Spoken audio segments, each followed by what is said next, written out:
Radhashtami 20:25. By Krishna's mercy. Atropavishya ten kapi pushpair alankrita anya janmani sarvatma Vishnur abhyarchito yaya. Quote, here someone sat down, decorated with flowers by him. She must have worshipped Vishnu, who is the soul of all, in a previous birth. Vishnu Purana 5:13-34. His Divine Grace A.C. Bhaktivedanta Swami Prabhupada translates the Sanskrit concept of Bhakti Yoga as Krishna consciousness. Yoga is linking. It is taking the individual soul, Atma, and connecting it to the Supreme Soul, Paramatma. With the Supreme Soul, there is a person at the source. Bhakti Yoga is for connecting two people, the individual and God. A simple way to create that connection is through offering of a flower. On the occasion of Radhashtami, we honor someone who is so esteemed that the Supreme Soul himself feels the need to offer flowers as a kind gesture to show his love and to highlight her special place in the universe. Why would an offering of a flower suffice? For starters, we find the very recommendation within Shastra. Another way to think of the Supreme Soul is through the concept of Bhagwan. This is an individual who holds all fortunes simultaneously and to the fullest extent. Bhagwan has beauty, wealth, strength, fame, wisdom, and renunciation. Bhagwan is all attractive, hence the name Krishna is appropriate for him.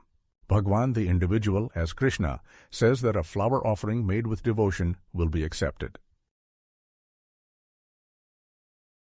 Patram pushpam phalam toyam yo me bhaktya prayachati tad aham bhaktya upahritam ashnami prayatatmanaha. Quote, if one offers me with love and devotion a leaf, a flower, fruit or water, I will accept it. Lord Krishna, Bhagavad-gita 9:26. Compared to Krishna, we are tiny. Compared to God, the individual cannot do much. They are similar in their ability to choose, in their will to make something happen, in the perseverance to carry out a task. The separation begins in the likelihood of the desired outcome. God is Satya Sankalpa. The desire is always in truth Satya. The living entities do not have the same potency. There is no guarantee of the desired outcome coming to life. Therefore, while an offering of a flower might appear to be basic and simple, the gesture goes a long way. There is some effort involved. The flower is a product of the creation after all. The flower is the basis for extended output in exhibitions of artistry. The human mind could never imagine something so beautiful. Rather, all outputs exhibiting beauty are but reflections of the amazing artistry already found within nature. Krishna creates this universe with but a spark of his splendor. Yadyad vibhuti mat sattvam shri madurjitmev va tatta devavagacha tvam mam tejosha sambhavam. Quote, know that all beautiful, glorious, and mighty creations spring from but a spark of my splendor. Lord Krishna, Bhagavad-gita 10:41. On a particular day, we want to honor God. We want to pay homage to Him. We want to show our appreciation. We decide to gather some flowers. Either they are available for purchase at a local shop, or we pluck them directly from a garden. In both cases, there is some effort involved.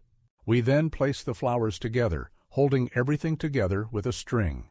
The resulting garland is simultaneously symbolic of the reality that all truths rest in the Supreme Lord and that nothing is independent of Him. Matta parataram nanyat kinchid asti dhananjaya mai sarvam idam protam sutre manigana eve. Quote, O conqueror of wealth, Arjuna, there is no truth superior to me. Everything rests upon me, as pearls are strung on a thread. Lord Krishna, Bhagavad-gita 7:7. We take that garland and offer it to Krishna, perhaps to a painting we have maintained in a sacred place within the home. Perhaps we are visiting a temple and approaching the altar. We are offering in all kindness. We are connecting through the offering. This is an instance of the implementation of yoga. We are participating in Dharma, which is eternal, Sanatana. Imagine, then, the case of the object of worship doing the same. He plays in the forest full of beautiful flowers. He reaches for some of them, standing on his toes. People later investigating the scene deduce the sequence of events based on the footprints left behind. In one place they also see the prints of toes, but no feet. They realize that their beloved Krishna was reaching for flowers. Those flowers were then turned into a garland and offered to someone. That someone is Srimati Radharani. She is the goddess of fortune. She is the energy corresponding to the energetic. Her devotion is so pure that she does not know any other way of life. Dharma as a concept does not apply to her, since to practice Dharma means to have the potential to be outside of Dharma. The beloved of Krishna is always thinking of him.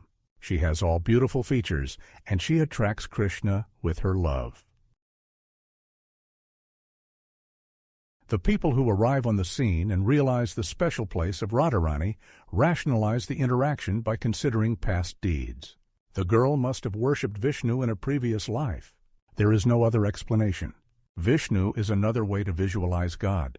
Vishnu is also Bhagavan. The rationalization means that to receive a flower garland from Krishna must be a transcendental reward.